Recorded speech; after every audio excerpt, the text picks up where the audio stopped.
டிராபிக்ல இந்த ஒரு விஷயம் பண்ணும்போது மைலேஜும் போகும், ஏசியும் ப்ராப்ளம் ஆகும். ஸோ அது என்னன்னு சொல்லி இப்ப பார்க்கலாம். காமனா நம்ம பண்ற மிஸ்டேக் என்னன்னு பாத்தீங்கன்னா, காரை ஸ்டார்ட் பண்ண உடனே ஃபுல் ஏசி செம்ம ஸ்பீட்ல இருக்கும். முக்கியமா டிராபிக்ல எப்படி பண்ணும்போது என்ன ஆகும்னு பாத்தீங்கன்னா, கார் ஏற்கனவே ஐடியலா இருக்கும். அது மட்டும் இல்லாம இன்ஜினுக்கு லோடு கூடும்.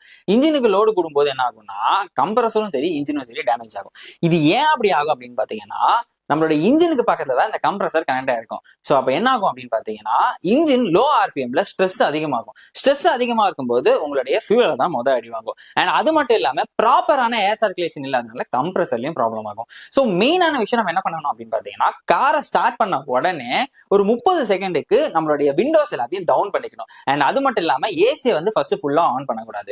ஸோ ஏசியை ஃபர்ஸ்ட் மைல்டா வச்சுக்கோங்க. மைல்டா வச்சுட்டு கொஞ்சம் கேபின் கூல் ஆனதுக்கப்புறம் அதுக்கப்புறம் அந்த மைல்டா வச்சதையும் ஃபுல்லா லோ பண்ணிக்கோங்க.